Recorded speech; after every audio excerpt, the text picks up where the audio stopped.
Mga katrops, welcome back ulit kayo sa aking channel Sports React PH at ngayon na ay pag-uusapan natin ang balitang pumayag na nga daw si Rajko Torreoma na maging bagong head coach ng Gilas Pilipinas.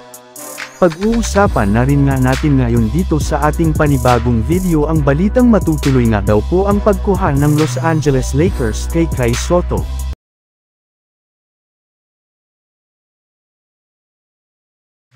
Ayun pa nga sa sinabi Rajko Torreoma sa harap ng media, bagamat man nga kasalukuyan siyang magtatrabaho bilang consultant ng Converge sa PBA at College of St. Benilde sa NCAA ay willing pa rin nga siya na kunin ang naiwang pwesto ni Coach Chot Reyes sa Gilas Pilipinas.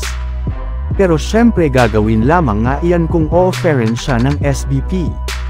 Napaka-comfortably rin naman nga para sa kanya ang paghawak niya sa Gilas Pilipinas 15 taon na ang nakakalipas. Kaya kung sakasakali man nga na-allokin siya ng SBP para pangunahan ng Gilas ay hindi nga siya dito magdadalawang isip. Subalit inamin rin naman nga nito na kahit siya nga ay mahihirapan kung magkakaroon lamang sila ng 19 days na preparasyon para sa Asian Games lalo pat dahil nga sa pagsialisan ng kanilang mga player ay mapipilitan nga sila na maghanap ng mga bagong manlalaro. Maliban rin nga dyan ay magkakaroon rin naman nga sila ng bagong sistema kaya sobrang mahihirapan nga sila na gumawa ng chemistry sa kanilang bagong kupunan. Pero sa kabila nga niyan ay meron rin naman nga sila ditong magagawa para kahit papano'y maging competitive ang ating national team sa darating na Asian Games. Samantala pumunta naman tayo sa ating sunod na pag-uusapan ngayon sa balitang matutuloy nga daw po ang pagkuha ng Los Angeles Lakers kay Kai Sotto. Matapos nga mga katrops, ng paglalaro ni Kai Sotto sa Gilas Pilipinas ngayong FIBA World Cup ay inaasahan na nga na babalik na siya sa Japan B-League para maglarong muli sa Hiroshima Dragonflies. Ang kaso lang mga katrops, based nga sa pinakahuling inilabas na balita, hindi rin naman nga daw po kasama si Kai Sotto sa inilabas na official lineup ng Hiroshima Dragonflies ngayong araw.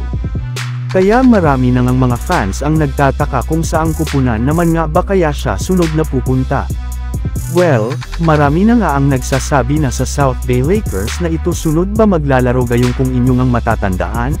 Parte nga ng kontrata ni Kai Sotto sa Hiroshima Dragonflies na tatanggalin lamang nga nila siya sa kanilang team kapag meron sa kanyang kumuhang NBA team o di G-League team. Maliban rin nga dyan ay nagpahiwatig na rin naman nga noon ang ama ni Kai Sotto na si Ervin Sotto na sa Lakers maglalaro ang kanyang anak matapos siyang mag-post ng purple and gold sa kanyang social media account. Plus nasa Pilipinas na rin naman nga po ngayon ang assistant coach ng Los Angeles Lakers na si Phil Handy kaya possible nga na magkausap na sila ni Kai Sotto patungkol sa paglalaro nito sa South Bay Lakers sa darating na season. So yun lang nga mga katrops ang handog ko sa inyong storya ngayong araw. Sana nag-enjoy kayo. Please like and subscribe my YouTube channel Sports React PH para sa iba pang storya at update patungkol sa NBA. Kita-kits muli sa ating susunod na video.